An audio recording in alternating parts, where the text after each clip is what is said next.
están? Aquí comenzamos esta nueva edición, este nuevo encuentro con ustedes del Embudo, en este encuentro virtual que vamos teniendo todas las semanas para tratar en pocos minutos de actualizar la información sobre lo que está pasando en la Argentina, pero sobre todo en la provincia de Buenos Aires, que es donde habitualmente y hace años hacemos foco con nuestra mirada, con nuestra información, y eso básicamente tiene también una explicación dentro de lo que sucede en el ámbito de la política municipal, de la política local.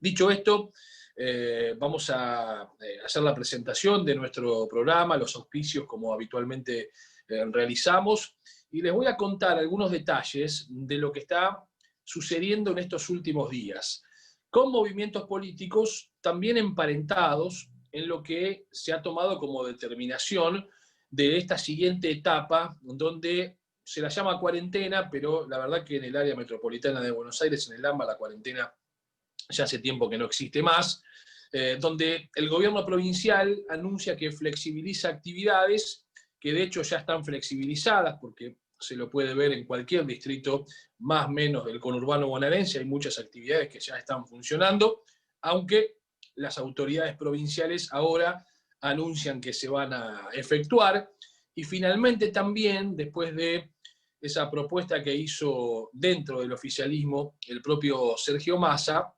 se logra entonces la posibilidad de un regreso, al menos en algún sector de los alumnos de la provincia de Buenos Aires y del país, a las clases presenciales. La propuesta que había hecho en su momento el presidente de la Cámara de Diputados, Sergio Massa, daba cuenta de un regreso para los alumnos del último año de la primaria y del último año de la escuela secundaria, que eso es efectivamente lo que forma parte de esta nueva etapa, donde cada gobernador y también cada intendente va a tener responsabilidades sobre la apertura o no de lo que efectivamente se habilita a nivel nacional y en el caso de la provincia de Buenos Aires, a nivel de la provincia de Buenos Aires. En este último punto, Buenos Aires ha decidido que a partir del 19 de octubre, esto es lo que le comunicó Axel Kicillof a los intendentes, a partir del 19 de octubre, finalmente se vaya y hasta finales de noviembre, realizando aperturas cada 2 semanas para llegar a finales de noviembre, principios de diciembre, con prácticamente todas las actividades flexibilizadas, incluso aquellas que requieren permanencia dentro de lugares cerrados, como por ejemplo pueden ser los bares o los restaurantes en sus salones cerrados, lo mismo que los gimnasios. Repito, la decisión de los dirigentes por lo general termina siempre estando detrás de la propia decisión de la gente, porque en muchos lugares los gimnasios ya están abiertos, ya hay gente que va a los gimnasios en el conurbano, los bares y los restaurantes están abiertos para sentarse fuera de ellos, no todavía dentro, pero en algunos casos esto también se convierte de manera empírica en una excepción. Los auspicios, y voy a meterme hoy en una comparación, porque hemos estado hurgando incluso nuestros propios archivos del Embudo, y hemos encontrado una perlita que viene muy a este tiempo, sobre todo por lo que hemos observado como fuerte polémica dentro del oficialismo nacional en torno a la mirada sobre Venezuela. Vamos a mostrarles algo que decíamos nosotros en este mismo programa, pero hace 8 años atrás. 8 años atrás. Apenas habíamos regresado de un viaje a Caracas y decíamos algunas cosas que si hoy las comparamos, pareciera que estábamos hablando de la Argentina de hoy en aquel tiempo cuando nos referíamos a Venezuela. Pero después de los auspicios nos metemos con todos esos temas.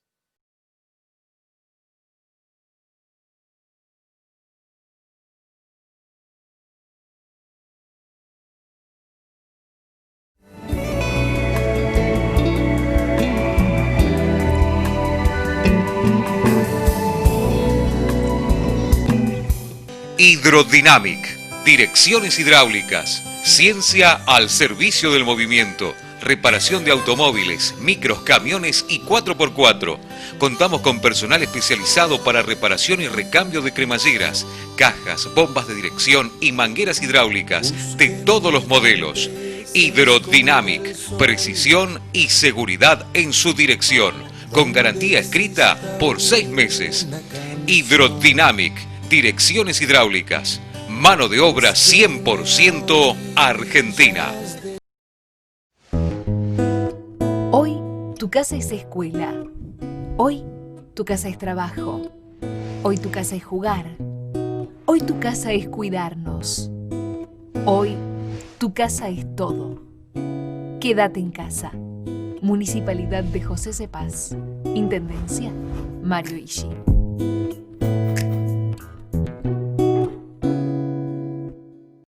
Centro SEC SRL. Más de 45 años de atención al público y gremio avalan nuestra honestidad y prestigio. Puertas, ventanas, portones y mucho más. Incorporó las mejores marcas para construcción en seco a través de Centro SEC SRL.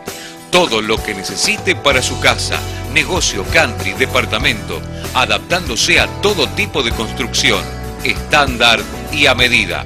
Avenida Mitre 2320, San Miguel. Teléfono 4664-9706. Copiado.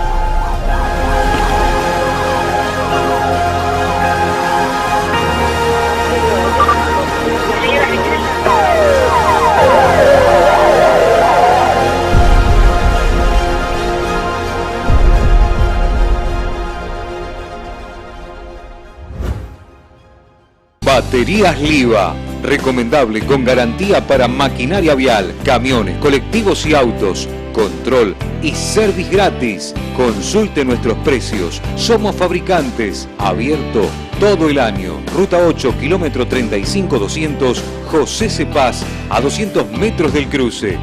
Comienzo por el final de lo que les planteaba recién antes de la pausa. Venezuela, el tema Venezuela que genera siempre mucha tensión dentro de la coalición gobernante, porque las posturas son muy disímiles y es un lugar incómodo a donde pararse. Eso ha quedado muy evidenciado en estas últimas semanas a partir de la postura primero del embajador argentino ante la OEA, Carlos Raimundi, que criticó el informe de la ONU en el comisionado de Michelle Bachelet, la expresidenta de Chile, que si hace falta agregarlo es una persona de procedencia ideológica más vinculada con la izquierda que con la derecha, y sin embargo el informe sobre la violación de los derechos humanos en Venezuela es lapidario, realmente lapidario. Ese informe que criticó el embajador argentino ante la OEA es el informe que después terminó aprobando la Cancillería argentina y acompañando esa condena sobre Nicolás Maduro y su régimen, que se iniciara no con Nicolás Maduro, sino que tuviera sus comienzos con el propio Hugo Chávez Frías. Más tarde, a partir de esa determinación que toma el gobierno de Alberto Fernández, porque en definitiva la Cancillería representada en su canciller Felipe Solá y ese acompañamiento al informe de la ONU es una decisión del Poder Ejecutivo, con todo lo que eso conlleva, fue entendida como un gesto de desmarque de Alberto Fernández sobre Cristina Fernández de Kirchner. ¿Podrá tomarse de esa manera? ¿Podrá ser así? Digamos, bueno, efectivamente esa es la duda que todavía subyace en un contexto político donde la verdad la situación está muy complicada dentro del oficialismo. Lo que vamos a contarles a partir de esta situación es algo que hemos nosotros observado en un viaje que hiciéramos a Caracas allá por el año 2012, en octubre del 2012 también, cuando se produjeron las elecciones. Fue la última de las últimas elecciones en las cuales participó Hugo Chávez y fue en ese momento reelecto presidente de Venezuela. Casualmente, vueltas de la historia, con el 54% de los votos. Yo no lo recordaba, lo recordé cuando vi ese video que ya mismo vamos a poner en el aire. Quiero compartirlo con ustedes, miren.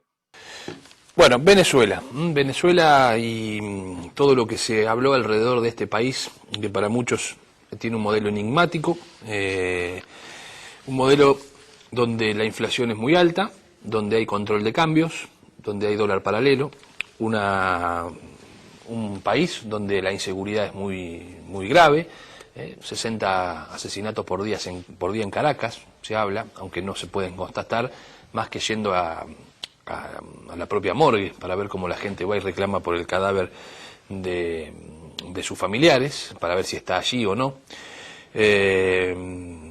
Un un país donde se habla permanentemente de una nueva devaluación, donde hay una fuerte división entre los seguidores de uno y otro, es decir, entre quienes siguen a Chávez y quienes no lo quieren más, aunque ganó con el 54%. Es decir, un país cuya revolución bolivariana, como lo llama el mismo presidente, la verdad cuesta entender dónde está, más que en la observación de que, bueno, se inyectó mucho dinero en las clases populares, pero que no ha podido prácticamente nadie salir de esa situación de pobreza. Es decir, se ha mejorado la pobreza, pero no se ha podido lograr el ascendente social.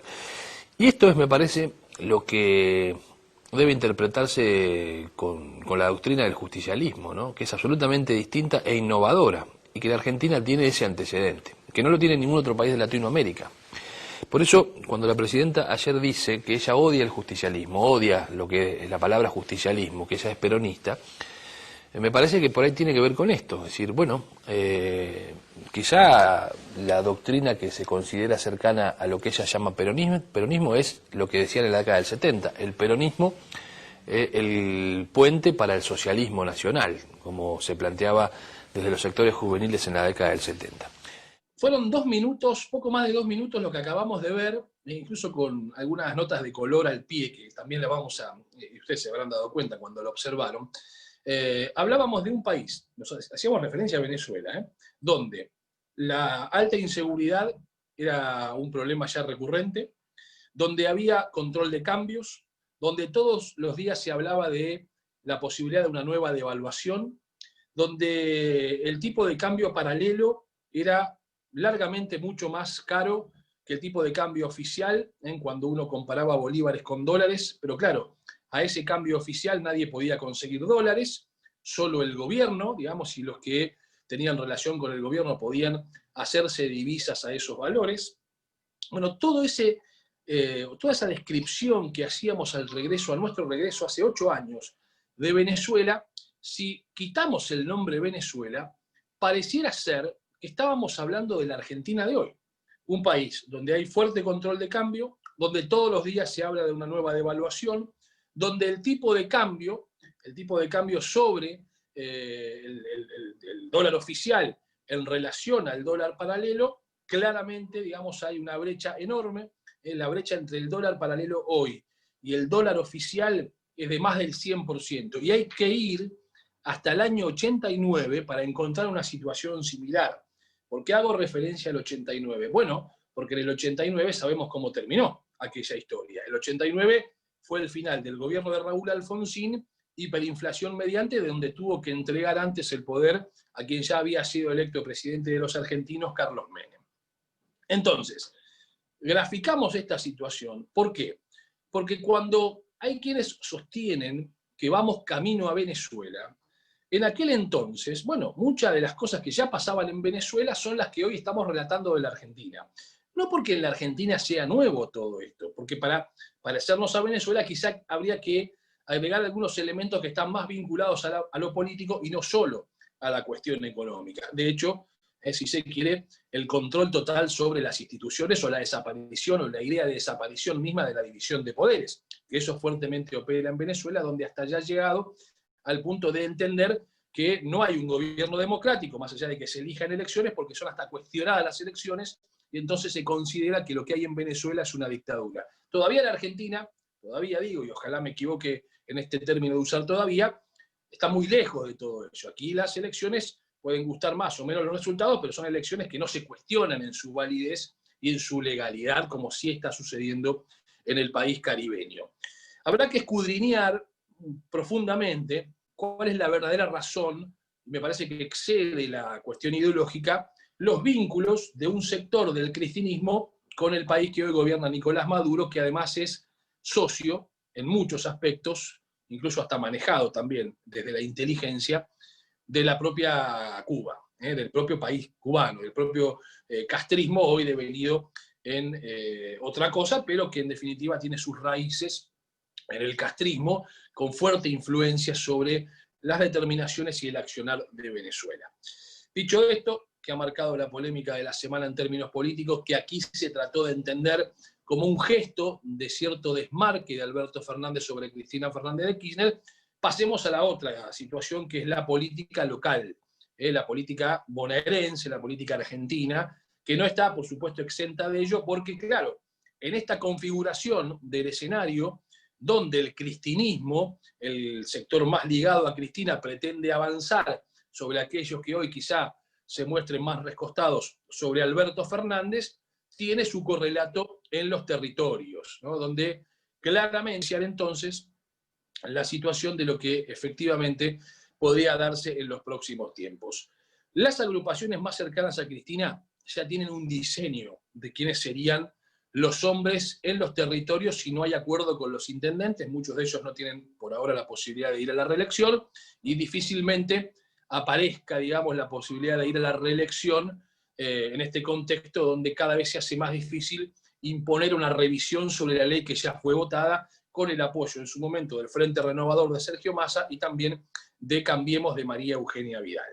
Entonces, empiezan a aparecer ya nombres en el conurbano bonaerense sobre quienes efectivamente son los dirigentes, hombres o mujeres, que podrían llevar adelante ese anhelado recambio generacional. Para eso juega mucho y es de mucha importancia la elección del año que viene. Es decir, saben en el gobierno y en el oficialismo y muy cercanos a Cristina que es clave el resultado electoral del año próximo, básicamente en el Gran Buenos Aires, en el conurbano, porque de ese resultado se podrá proyectar o no la posibilidad de ir a conquistar nuevos territorios, más territorios en el Gran Buenos Aires. Por esa razón es que empezó a anidarse dentro de aquellos intendentes que por lo bajo hoy dicen es necesario revisar la ley que imposibilita las reelecciones indefinidas, una teoría. Por ahora es una teoría, pero que empieza a ser parte de las charlas de los intendentes. ¿Y cuál es esa teoría? Bueno, ¿qué nos convendría en este escenario el año próximo? Ganar las elecciones y con eso ratificar la contundencia de la conducción de Cristina y darle también un nuevo paso a ese avance de la cámpora y sectores cercanos para que conquisten territorios, o poner todo en discusión otra vez y perder, pero perder por un escaso margen. Bueno, este tipo de cosas forman parte hoy de las charlas. ¿Es ciencia ficción? Bueno, de alguna manera es ciencia ficción, porque no sabemos lo que puede llegar a pasar en la Argentina de acá a 15 días, con el dólar, con la devaluación, con la economía, con la situación social. Es decir, nada de todo ello está demasiado claro, por eso proyectar al 2021 es verdaderamente hacer ciencia ficción. Pero no es lo que estamos haciendo nosotros, sino que más bien estamos relatando lo que empieza a ser parte de las charlas de los intendentes, de los dirigentes, donde la pandemia empieza ya a estar en un segundo o tercer plano, porque las preocupaciones de la gente ya no es solamente el virus o enfermarse de COVID. Las preocupaciones están ubicadas justamente en la economía, en la cuestión social, en las dudas sobre si efectivamente hay o no un avance sobre la propiedad privada con todas las tomas de tierra que estamos viendo y con las declaraciones además que hacen dirigentes muy cercanos al oficialismo, como Grabois, que dice de la única forma que tienen posibilidad de acceder a una tierra las personas pobres en la Argentina es justamente tomándolas.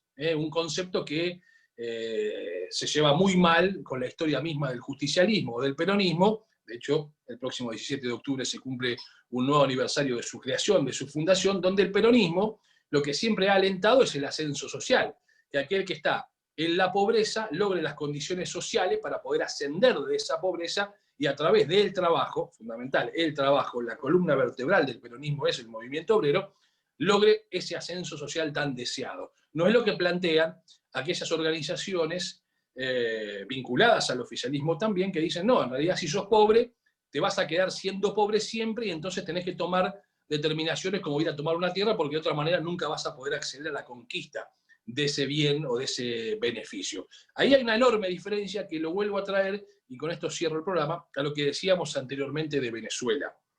Una cosa es inyectar muchos recursos en los sectores más humildes, en los sectores pobres de la Argentina, que lamentablemente van creciendo en cantidad y en número, y otra cosa muy distinta es generar las condiciones para que esos sectores empobrecidos puedan en algún momento salir de la pobreza. Creo que aquí está el kit de la cuestión sobre cuál es el modelo que se juega en la Argentina de los próximos tiempos. Un modelo más vinculado con el peronismo, que lo que busca es que aquel que se ha empobrecido o que es pobre pueda salir legítimamente de la pobreza a través de la única forma que eso se puede lograr, que es el trabajo, o seguimos sosteniendo mayor pobreza, subsidiamos la pobreza para que esa pobreza siga existiendo y cada vez se acreciente más esa problemática en la cual nos autoengañamos diciendo el Estado está presente, pero lo que hace el Estado es estar presente subsidiando y sosteniendo a la pobreza, pero nunca logrando que esa gente que está en la pobreza pueda salir de ella.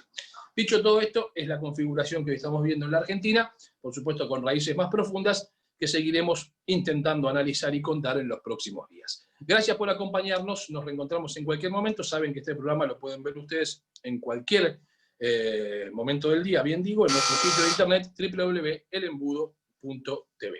Muchas gracias, chao.